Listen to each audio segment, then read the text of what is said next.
Continuamos en UPAO Noticias, edición mediodía. Son las 12:15 de la tarde, siempre en vivo a través de UPAO TV. Antes de conversar sobre la coyuntura política con nuestro invitado, el abogado Johnson Centeno, queremos compartir una información. Vamos a conocer a través de la siguiente nota quién es Nelson Schack, el nuevo Contralor General de la República. Veamos la información. Así de contundente fue el único candidato a la Contraloría General de la República, Nelson Schack. 2 semanas después de haber sido presentado oficialmente como el candidato del Ejecutivo para ocupar el cargo de Contralor General de la República, Nelson Schack fue aceptado para ocupar este cargo por la Comisión Permanente del Congreso, informó el diario El Comercio. Según las conclusiones a las que llegó el grupo de trabajo encabezado por el congresista Percy Alcalá, de Fuerza Popular, Schack no tiene ningún impedimento para ocupar el cargo de Contralor.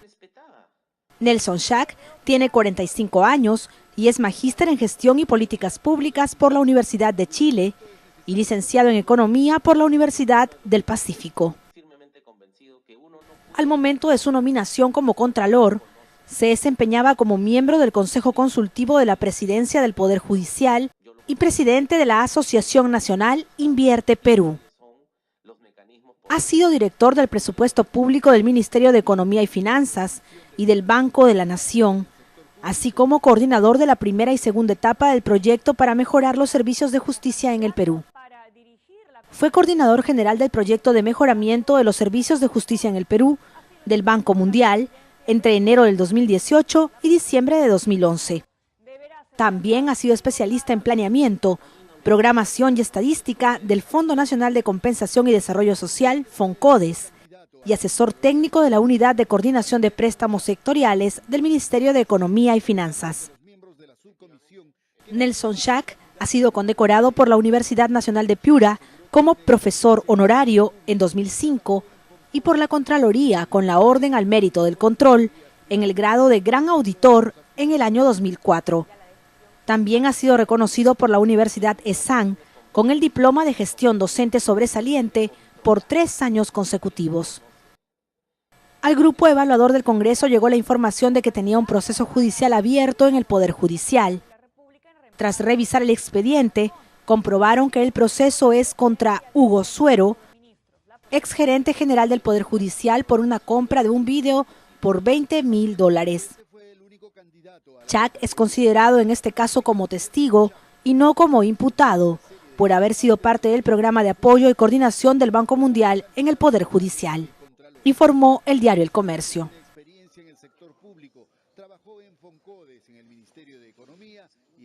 Bien, ahí estuvo entonces a través de esta nota la semblanza del Contralor, el señor Nelson Schack, nuevo Contralor General de la República. Vamos a conocer sus opiniones, cuáles son sus impresiones respecto a esta designación con nuestro invitado de hoy, analista político Johnson Centeno. Johnson, bienvenido a UPAO Noticias. Encantado, como siempre, gusto saludarte, un saludo para todos. Gracias por estar con nosotros. Bueno, recoger, Johnson, cuáles son tus primeras impresiones sobre esta designación del nuevo Contralor de la República, el señor Nelson Schack. Nelson Schack, que de pronto es el dueño de Radio Schack, ¿cierto? Creo que, Beto, tal como estaban las condiciones, las circunstancias, cualquiera que sea elegido el Contralor, iba a ser un punto a favor, porque evidentemente su antecesor ya era un tipo inaguantable, ¿no es cierto? Las circunstancias eran muy graves y todo daba luz a que por lo menos el nuevo funcionario que se designe tenga bien reformular muchas cosas en términos legales, en términos prácticos de esta importantísima institución. Hemos visto en el informe que se trata de un funcionario técnico de gran trayectoria, ¿no es cierto? Tiene una maestría en la Universidad de Chile, ha trabajado en el Banco Mundial, entonces experiencia no le falta. Habría que de pronto desearle buenas vibras para asumir el cargo. Creo que esto va a dar lugar a que pueda refrescar un poco la institución.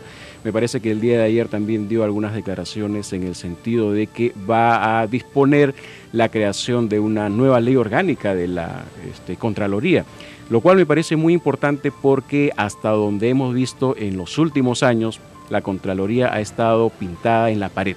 todos estos escándalos que hemos visto que han salido respecto de Chinchero, respecto a la reconstrucción, etcétera, no han salido por la Contraloría, sino por los medios de comunicación y por la vigilancia ciudadana. De manera que hay una institución que estaba además, y era una pena, que la Contraloría, debiendo tener un carácter sancionatorio y preventivo, no haya estado a la altura de las circunstancias, ¿no?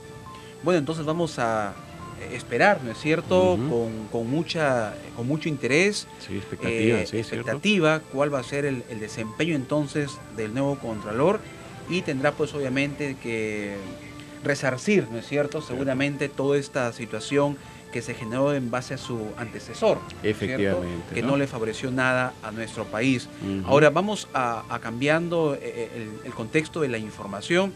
También queremos saber cuál es tu opinión sobre lo que está pasando, esta coyuntura, esta situación de supuesta división, enfrentamiento, si vale el término, de la familia Fujimori, ¿no? El patriarca, el expresidente Alberto Fujimori, obviamente ha mostrado cierta situación de malestar, incomodidad total a través de los tweets que ha publicado.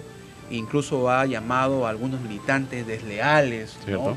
Infraternos respecto a la sanción que se le ha aplicado a su hijo. ¿Cómo interpretamos esta situación, Johnson? Creo que lo has calificado muy bien, Beto, un supuesto fraccionamiento, ¿verdad? Porque en política puede ocurrir cualquier cosa y hay varias opiniones que dicen que de pronto en realidad esto es más una puesta en escena, un poco para refrescar los aires dentro del partido fujimorista, por un lado, y para que al final todos, después en un abracito, los tres juntos, terminen sumando mucho más votos con una probable reconciliación, que es lo que le gustaría a la gente, ¿no es cierto? Hay que considerar que este supuesto enfrentamiento, fraccionamiento, ha dado consigo dos circunstancias. Primero, que Kenji, digamos, sea reconocido ya como un tipo que en alguna medida ha madurado, ¿verdad? Porque ya no es el Kenji del perrito, el Kenji el chiquillito, el engreído, ¿no es cierto? Y hasta algunos medios se han atrevido a decir que es inclusive presidenciable, ¿no es cierto? Entonces, al parecer Kenji con su nuevo asesor está generando esas circunstancias y de pronto hay que celebrar porque para algunos fujimoristas ya Keiko como que viene arrastrando cierta impopularidad y desgaste muy natural porque viene perdiendo dos elecciones generales, ¿no es cierto? Y por escasos puntos, ¿no? De manera que de pronto necesitaba nuevos actores, de pronto necesitaba un nuevo espacio y eso de alguna forma lo está llenando Kenji Fujimori con esta circunstancia.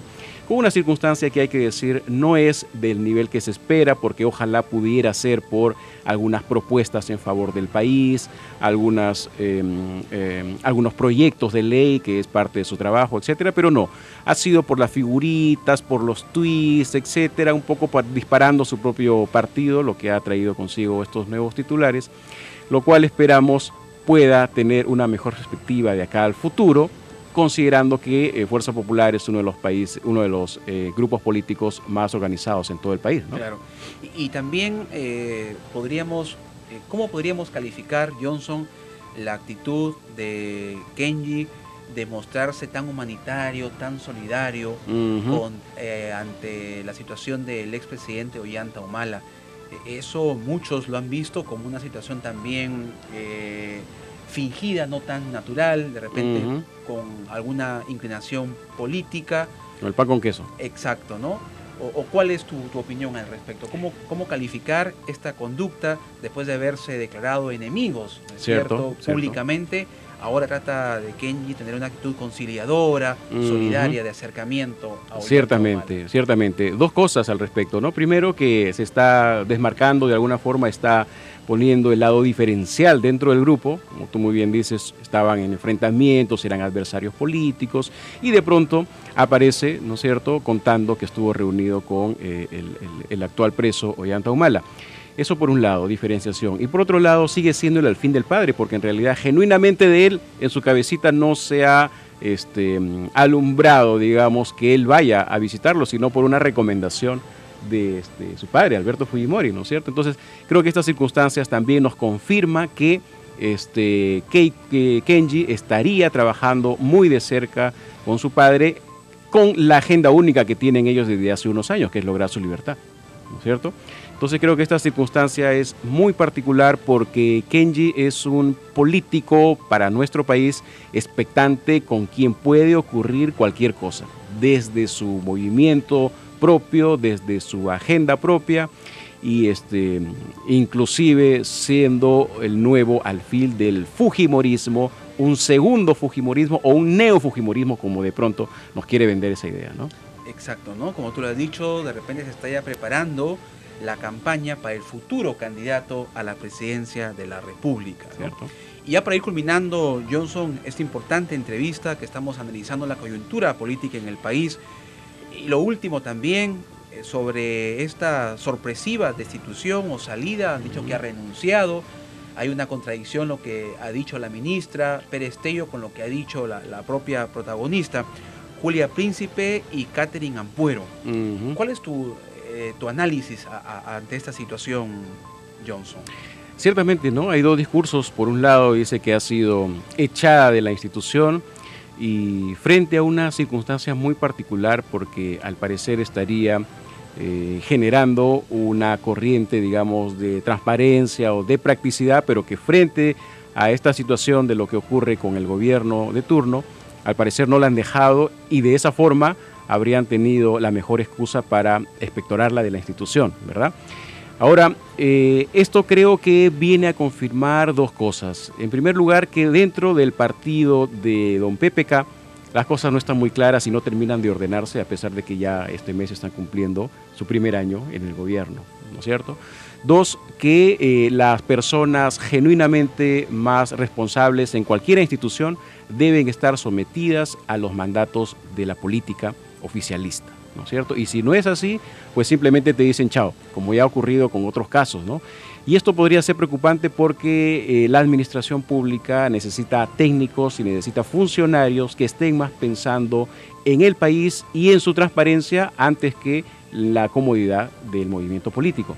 Entonces creo que la destitución de esta importante funcionaria, a pesar que dicen que tiene por ahí algunos contactos apristas o fujimoristas, etcétera, no le hace muy bien a la democracia. Por el contrario, creo que pinta de cuerpo entero el gobierno de PPK en el sentido de que está más preocupado en tener las aguas calmas dentro de su propio movimiento antes que estar pensando en los intereses del país. Una pena. Indudablemente eso ha generado pues mucha suspicacia en el plano político porque se especula, ¿no es cierto?, de que estarían tratando de blindar al presidente PPK, que es lo que no se quiere, pues, que es lo que se quiere ocultar y que los ciudadanos no quieran conocer de lo que hay detrás de esa situación. Efectivamente, ¿no? Nunca llegamos en realidad a conocer la esencia de lo que puede haber ocurrido en un conflicto, porque siempre salen las declaraciones oficiales, ¿no? Pero ya podemos tener más o menos cierta perspectiva en las conductas reiteradas que tiene este gobierno frente a una serie de funcionarios que de pronto no les conviene. Repito, hay un aprendizaje que debería tener muy en cuenta el partido de PPK, que no se está explotando, ya tenemos un año, ¿ok? Y estamos más preocupados por lo que ocurre con Humala, estamos más preocupados por lo que ocurre con el gobierno de Fujimori. Sin embargo, la economía está estancada, ¿no es cierto? Tenemos una huelga de los maestros, hay crisis en la administración pública, no se dice nada sobre la seguridad ciudadana, la reforma de la policía, el sistema de justicia. Imagínate tremenda tarea que tiene PPK entre manos, que por estas circunstancias comienza a aplazar siempre como si fuera el viejo cuento de cualquier gobierno, donde antes que los intereses del país están los intereses particulares de bolsillo o el interés privativo de un movimiento político. Muy bien, y justamente ya para culminar, Johnson, esta entrevista, nos hemos planteado la pregunta el día de hoy, porque sabemos que está por llegar, o si ya debe haber llegado el presidente. Luego vamos a confirmar con nuestros compañeros que están allá en vivo cubriendo estas incidencias. ¿Qué opinan sobre la visita del presidente de la República para supervisar las obras en la quebrada San Ildefonso, aquí en Trujillo? Gracias, estuvo con nosotros el abogado, analista político, Johnson Centeno. Muchas gracias, Beto, encantado por aceptar la invitación. Siempre. Estaremos siempre atentos para seguir ampliando estos temas de coyuntura política. Vamos a hacer una nueva pausa y regresamos con más noticias en UPAO Edición Mediodía.